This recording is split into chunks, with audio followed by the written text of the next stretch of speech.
All right, friends, it's Team Mutton, and we're back with a brand new video, and we're doing a video on Menno Henselman's video that he made. This fitness recruiting gym lifting slave. Anyway, we're going to react to Henselman's video. So, Menno Henselman's says 7 new training concepts to level up your programs. Okay, wait, okay, to hear this. How do you know if your training is actually making you bigger without waiting months before you can visually see the difference? How do you know your training is making you bigger before you can visually see it? Months. Okay, this is interesting.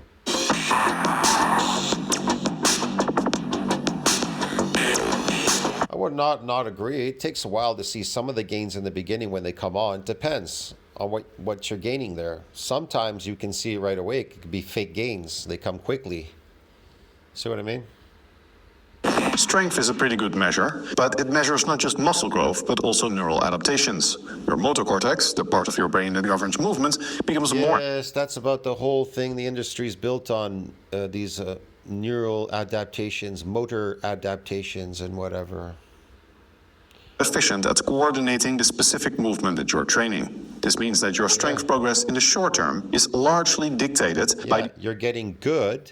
You're getting good practicing at doing those movements. That's about it. These neural adaptations. And there is very little correlation between strength and size in the short term. In the long... What about muscular adaptations, Menno? Long term, strength and size correlate quite strongly in trained lifters, but then again, you have to wait a long period. Not necessarily. You can get size, it could be sarcoplasmic, it doesn't equate to strength because that doesn't make you stronger. See what I mean? It doesn't make you physically stronger. I think people don't even understand what strength is. They're so confused about how do we get strong. An ant can lift 10 times its body weight because it's 75% muscle. You understand me? A human can't lift 10 times his body weight. Want to know why? Because his body isn't 75% muscle. But with humans, they can adapt by lifting things.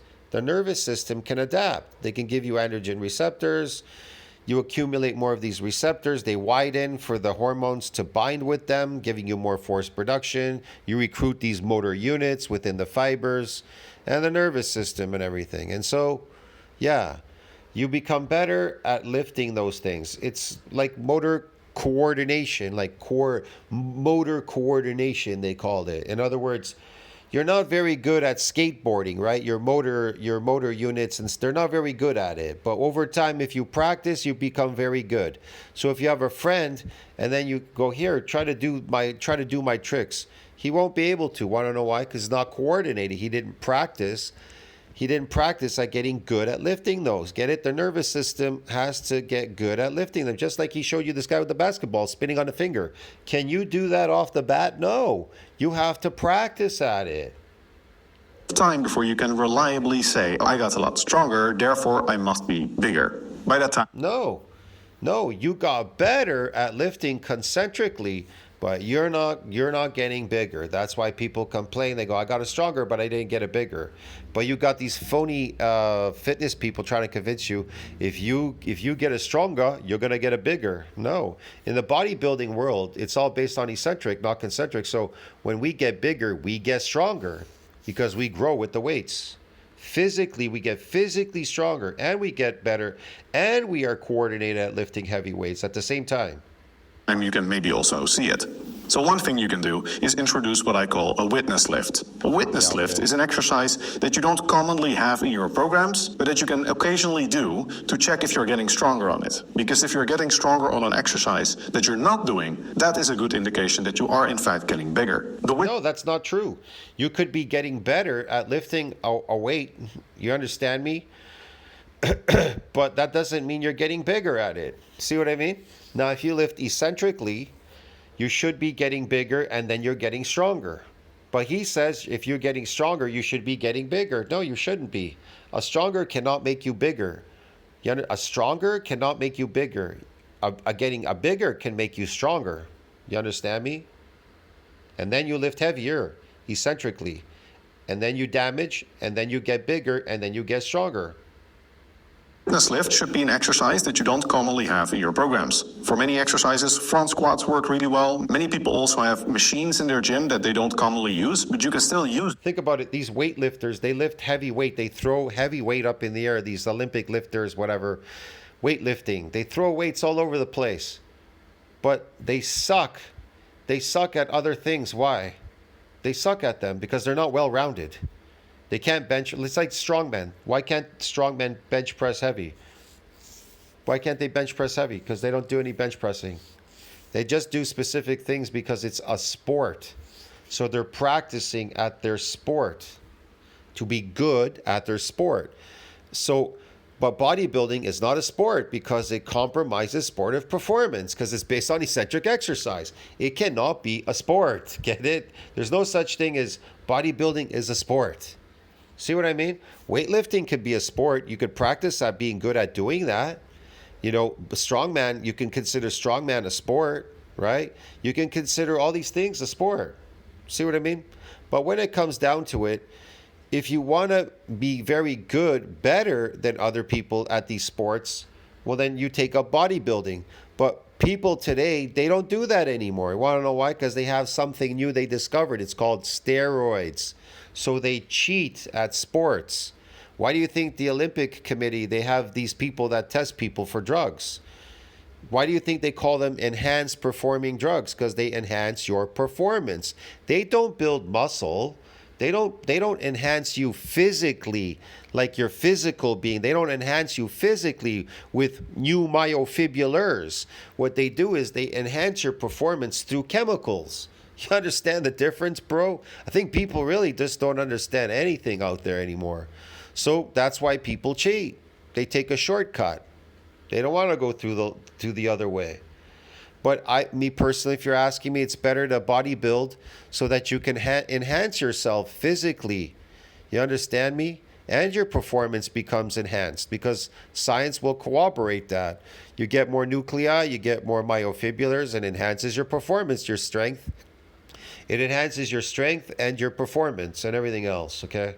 Those to occasionally do them and do like a 10 rep max to see how difficult it is, or to use the previous weight that you used, make a note, put it in your logbook, and then see if it's easier to do that after a long period of time. Of course, there are still some neural adaptations. If you do back squats, then your front squats. Yeah, I knew guys like that. They would come in the gym and they would mark on their book. I just laughed at them. I watched them. They would constantly come in. They failed before, and then they came back. Then they started doing these exercises, and then they started logging stuff, you know? And they just kept failing. Who am I to tell them what to do? They're not going to listen to me. I'm not going to tell them bodybuilding is based on eccentric exercise. I don't know what you're doing there. They think it's a sport. They treat bodybuilding like a sport, and bodybuilding is not a sport. You understand me? That's why you see crazy people like Alpha Destiny. He used to lift these heavy weights off the floor. He was entertaining you. He treated bodybuilding like a sport. He goes, well, I saw these guys lifting a heavy weight, so he would he would like pull the weight and then drop it. He would like pull weights, throw weights around, do weird stuff. That isn't bodybuilding, because he's not building his body. He's just, I don't know what the hell he's doing. Also get stronger, and it's not just due to muscle growth. There's also some neural adaptation there. There's some carryover effect. Strength is... See, listen to what he said. It's not just to muscle growth. There's some neural adaptations carry over. No, these people are adapted. They're all adapted. It's just neural drive now. It's neural adaptations. Isn't that specific, although strength is highly specific, and as an exercise scientist I have been repeatedly surprised by how specific strength is. It really is mostly neural coordination. So See, it's mostly neural coordination. It's really, in bodybuilding, no, it's not. It's mostly dependent on myofibrillar growth and neural and a bunch of other stuff and these nuclei and everything else. So Menno is wrong. Still useful to have these witness lifts, even if they are similar to exercises that you commonly do. No. Like everyone else, I've switched to Cursor wrong. from VS Code as my daily driver. Similar to exercises that you commonly do. Another example exercise that is useful for a lot of people is the Arnold press. Many people do dumbbell, barbell overhead. That's fake. The Arnold press. I told you before, people that take steroids, they could have done anything. They could have lifted anything, do anything. They're just fooling around.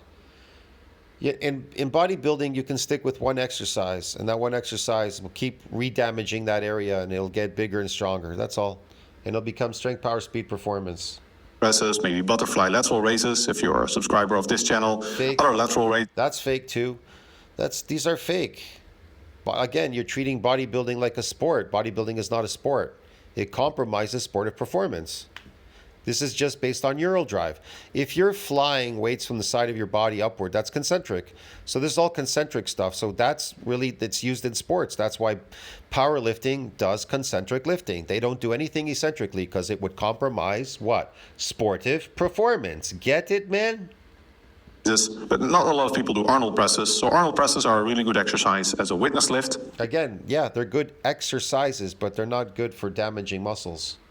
They're not good for bodybuilding. If you always bench press with dumbbells, you can do the barbell bench press. If you never do rows, then you can do rows as a witness lift, etc. So just pick exercises that are good measures of progress. The other day I showed, like I said, I showed a guy in the gym. This guy comes in there, we bumped into each other again. And I showed him, I go, look, you can stack the whole weight, the whole stack, do the whole stack here on the cable machine. Now the cable's at the bottom, and now pull it upward, like as if like you're doing a one-arm dumbbell row. The same thing, just keep your arm extended, and now use your back instead. Right away, he told me, holy shit, I feel tearing all over the place. I feel tearing in my arm and my shoulder blade area, my back area. And after he did 2 sets, he did 2 more sets, and he goes, Christ, I feel it more. He goes, I think I'm going to wake up in pain tomorrow. And the first sense that came to him was, I think I'm going to wake up with pain tomorrow. Why would he say that? Why wouldn't he say that when he did his other exercises? Why wouldn't he say that? It's kind of obvious. Your intuition. You're going off intuition. You have an idea. Oh yeah, this is damaging. Oh, yeah. You don't want an exercise like a lateral raise or But people, they don't even listen. They don't even listen to their senses in the gym. This guy listened to his senses. You people don't even listen to your senses. You don't even know what you're doing. If you're not getting anything out of your exercises, you're not listening to your senses. That's why. See what I mean? The moment I showed him this exercise, his senses kicked in. It told him, hey, this is going to be damaging for sure. Because it's the difficulty. Inverted row, where the setup for the exact movement, like how you position your body, if you stand a little bit further away from the cable, it has a huge impact on your strength level. So you want an exercise that you can reliably measure progress on. This is also why machine exercises are actually very useful. The only downside then is that you lose the witness lift when you switch gym or you no longer have access to that specific machine. So usually barbell and dumbbell exercises that are a little bit more niche are great witness lifts. Another way to help you measure and quantify your progression is to use benchmark sets. If you don't know if you are progressing, you don't know if you should be changing your program. Benchmark sets help you exactly quantify if you are progressing or not. Typically in my programs, I simply use the first set as my benchmark set. So the first set dictates whether I'm progressing or not, and it dictates things like whether I'm going to do a reactive deload. The benefit of using the first set for that is that the other sets are confounded by your rest interval. So if you want to measure, say, 3 sets of 10, and you want to do 10 reps for all those sets, then you also have to measure your rest interval. Yeah. Otherwise, you don't know if your performance is greater because you're resting longer or if you're actually getting stronger. Think of volume like energy. If you're resting, you're getting this stuff. Boo. Listen, man, here's how people adapt to their weightlifting in the gym. I'm not saying that doing a full range of motion, you couldn't get damaged, your muscles damaged. They can. If you were to come back once a week and do a full upper body, full range of motion, you can get this damage to come back. But if you go into the gym 3 days a week, like Menno says, or 2 days or 3 days a week lifting, guess what's going to happen? You are going to adapt to your exercises. How do they adapt? Neurologically.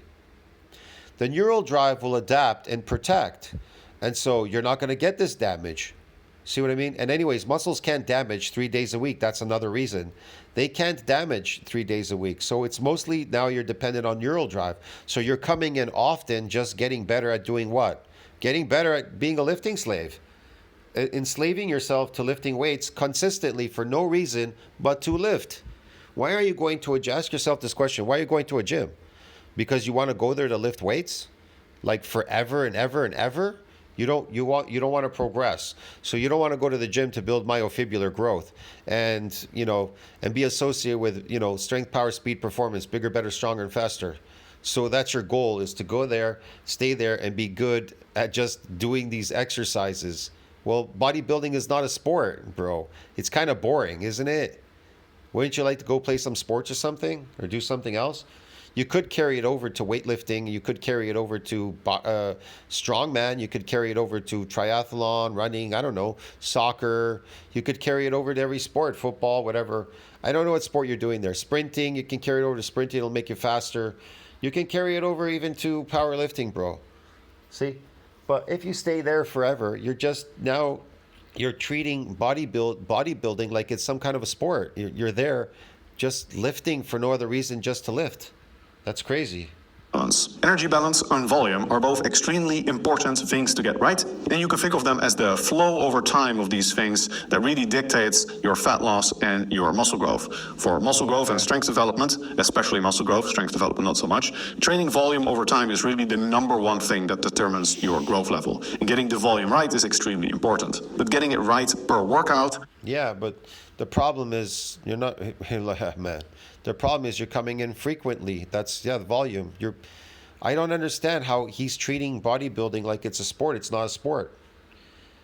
It's not a sport. Or how you distribute it across your workouts is not so important. It's the total flow over time that really determines how much muscle you're going to gain. And that also puts the emphasis on the long term. It helps illustrate why consistency is so important. And it illustrates that things like exercise order, rest intervals, how you set up your workout, these things are not as important as how many total weekly sets and how many reps you get in those sets ultimately you get across the week. Okay. It also answers a lot of questions for people. If I miss my workout, should I still do it? Can I do yesterday's workout added to today's workout? Yes. Number one thing for most programs is the total flow of volume over time. And with energy balance, likewise, it's the total flow of energy intake over time that's really going to determine your long-term settling point for your body fat level. So you're going to settle, it's not a set point, there's no genetic determination. You end up at a certain level based on your energy intake. So if you make consistent changes in your lifestyle that decrease your energy intake, you're going to end up at a lower body fat level. It's not so much how much you eat this day, whether you have this holiday. It's the total flow of energy intake over time that's ultimately going to determine where you end up with your body fat level. So there are a lot of similarities between training volume for your training and energy intake for your nutrition. 4. Think of training to failure as a continuous variable. Most people consider training to failure a binary variable. Either you fail or you don't. Interestingly, in my experience though, a lot of people don't even fully realize what training to failure means. Again, why are you training to failure? Because you're failing. That's why.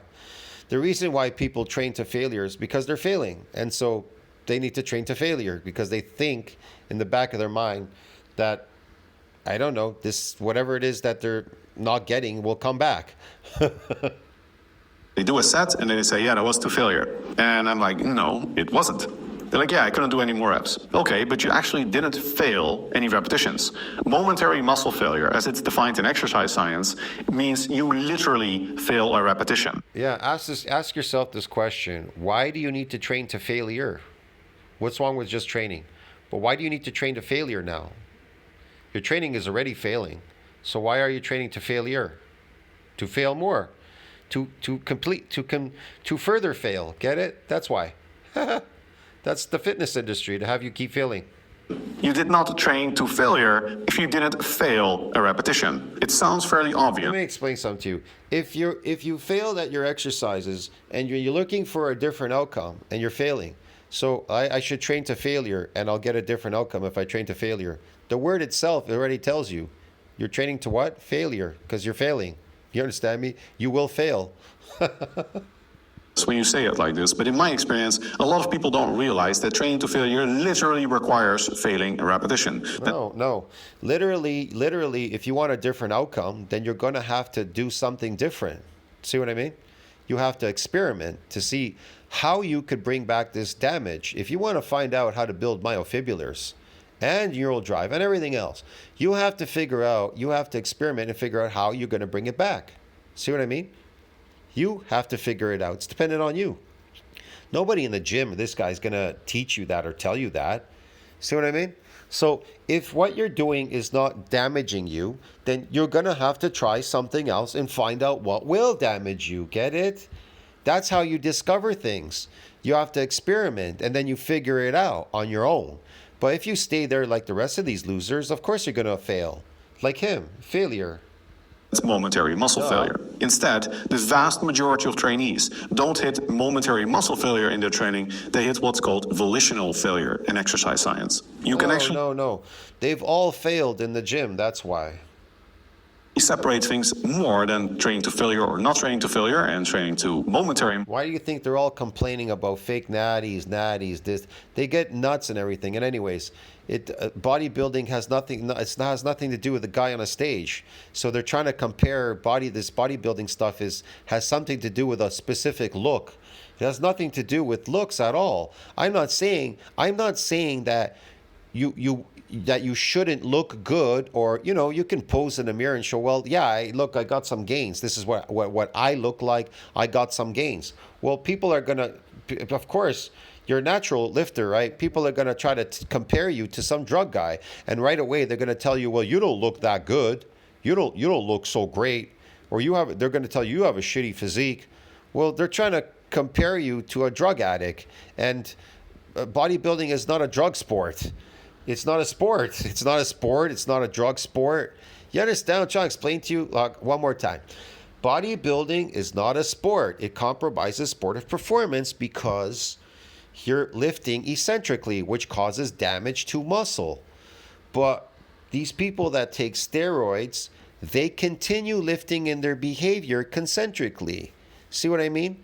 The hormone, it works as a cosmetic, giving them a certain look. So people confuse the drug world with the real bodybuilding world. They confuse the two. They think bodybuilding is based on I'm going to the gym to try to get a look. Well, if you try to get that look, that steroidal look, lifting naturally, you got another thing coming to you, brother. Get it? A zero. You're wasting your time then. You may as well just take steroids. Get it? You're stupid. I don't go to the gym because, oh man, it's going to make me look good and all that. That's not why I went to the gym. I just wanted to get brutally big and strong. Now, whatever I looked like, that's what I looked like. I don't know. See what I mean? Yeah. But here's another thing. People equate you getting big with steroids right away. That too. So if you get big, people will equate you with steroids because, well, steroids blow up people. They blow up. They look big. But again, whatever. The point is, you're not going to have that look that they have. You're just not going to look like a steroid person. I'm sorry. Muscle failure and volitional failure, we can quantify training to failure for programming implications largely as a loss of force output. Because neuromuscular fatigue, as it's defined in exercise science, is the percentage loss of force output. Yeah, neuromuscular fatigue. Okay. I never get fatigued. I don't get fatigued lifting eccentrically. I don't get fatigued. It's taxing, but I don't get fatigued. But whatever. Is the strict definition of neuromuscular fatigue, so muscular fatigue. The closer to failure you go, the more fatigue you develop. And if you go to complete momentary muscle failure, you develop a relatively high amount of fatigue, even for that amount of volume. Okay. Now, you can still train beyond failure. You can do partial reps after that point. You could do drop sets, and that will increase the amount of fatigue. Why this is important to realize is because it varies per act. Yeah, he wants you to increase fatigue. What does that have to do with bodybuilding? We don't go there because we want to get fatigued. It's not an endurance sport. Bodybuilding is not an endurance sport or performance. It's not performance or endurance. You get it, man? Now, the fake bodybuilding is based on performance because they go on a stage and they perform. Get it? They flex, they perform, and they do weird shit. Okay? That's not what real bodybuilding is about. It's not a sport and it's not performance. Exercise, how much fatigue you're really accumulating. Like powerlifting, performance, endurance and performance. When you hit momentary muscle failure. Yeah. Some exercises inherently simply don't cause that much fatigue. For example, most types of rows, if you do them with a... Look at that. He used his whole arm. He used his arm to bring it up. He's not engaging his back there in that exercise. You want to know why? Because it's light. Look how light that weight is. They can't do anything to your back. Your back's a massive piece of muscle. It needs to be really worked like crazy. Your arm is just a hook. It's the back that should be moving. Full range of motion, and your elbow goes behind your body. At that point, the lats lose leverage. The lats And it loses the tension on the back because your arm is going down and coming back up again. So it's all on the arm. It's not on the back. cannot hyperextend the elbow. That's why you're so much weaker when you try to do rows with full range of motion rather than just getting your elbow to your side. If you're No, you just feel tired because your arms give out. Because it's like people that do pull downs. They do pull downs on the machine and they go, I feel it in my arms. My arms are all pumped up doing the pull downs. Well, what's the pull down doing really? It's your back, right? It's for your back. So why are your arms pumped up? Why are your arms hurting and pumped? It's not an arm exercise. You're treating it like one though. doing rows with full range of motion, therefore, you actually don't suffer that much fatigue by going. I love this one.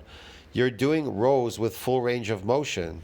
See what I mean? Full range of motion. The range of motion is short on a back exercise if you're using your arm. I mean, if you're holding the weight and you're using your back, the range of motion is short because your shoulder blade can only move backwards so far, and then you relieve it by letting the weight go down with control. See what I mean? But it should be so heavy eccentrically. It's got to be heavy eccentrically to get anything out of it. To failure, and you can relatively safely take your rows beyond failure in terms of doing partial reps and only getting the elbow back in line with your body, at least for the lats. So some exercise. No, your elbow shouldn't be aligned with your lat. You shouldn't be up there. It should be at the bottom. This inherently cause a lot more neuromuscular fatigue when you take them to failure than other exercises. This means See, you're treating it like an exercise, like a sport. You treat bodybuilding like a sport, and guess what you're going to get? You're going to get that. You're going to get it. You're going to get a sport. That's what's going to happen. You're going to get endurance and performance. You're not going to get any muscular, you're not going to build any muscle. that it's good to think of failure not just as like yes failure, no failure, but think of the amount of fatigue that you're generating per set. 5. Reactive deloads. Fatigue has nothing to do with damage. Listen to the word. Muscle damage, fatigue. Micro tears, fatigue. Are they the same? No. They aren't the same. What is this? Reactive deloads, okay? A study by Coleman et al. From 2023 found that the traditional approach to deloading, which is taking a week off after every 4 weeks of very intensive training, caused a reduction in strength gains without any benefits. The researchers therefore Yeah, there's a reduction in your neural drive strength gains without any whatever. Yeah. suggested we may be better off with reactive deloads. As the pioneer of reactive deloading, I of course wholeheartedly agree with this. How do we implement a reactive deload? Well, very briefly put, for my new subscribers, a reactive deload is when you reduce your training load for a specific exercise when you don't progress as planned and you think this was because there is excess fatigue. You have not recovered from your... But your neural drive strength goes away quickly because it's fake. It's based on neural drive. But your myofibulars that you built, they don't go away. The motor units that reside in the new sarcomeres and series and parallel, they don't go away. They're there in those myofibulars. See what I mean? That's the difference because you actually built something that's real. You can feel it, touch it. It's there. See what I mean? But a neural drive, you can't see it, touch it, or feel it because it's fake. It's not real. You can't see it. It doesn't exist. It just exists in your head. See what I mean? last workout. So last time, say you did squats 100 times 8, and now you're going to do 102.5 times 8, but you only get 4 repetitions. You think that this is likely because you're not fully recovered, Jeff? Can you imagine going to a gym bodybuilding just to get neural drive? That makes absolutely no sense. You get neural drive in sports when you practice at being good at doing whatever it is you're doing. I don't know, man. Maybe you're one of those bicycle guys or parkour or fucking, I don't know, skateboarders or whatever. That's neural drive. You're getting good at doing that. That's a sport. Get it? Playing soccer, football, that's a sport. You get your neural drive becomes better at it. How do you get better at sports? How do you get better at sports? How do you get stronger and better at doing sports? By practicing, right? Okay, so how do you get better at lifting these weights in the gym? How do you get better? Listen to the word, better at lifting them. By coming in there often, lifting them. That's how. Okay, how do you get better at building muscle? See what I mean? How do you get better at building muscle? It's not a sport. It can't be treated as a sport. See what I mean? How do you get better at it? It's really simple. You lift eccentrically, you damage your muscles, and then you allow them to repair and remodel the rest of the week so you can build more new myofibrillars. That's how. So is that a sport? Does that sound like a sport to you? No, absolutely not. See what I mean? Yeah.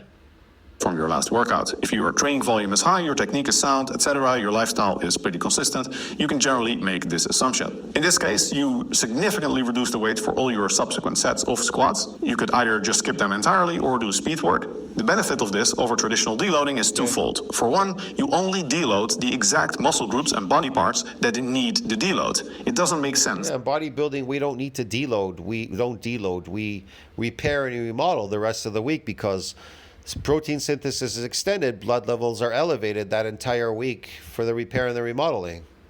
Yeah.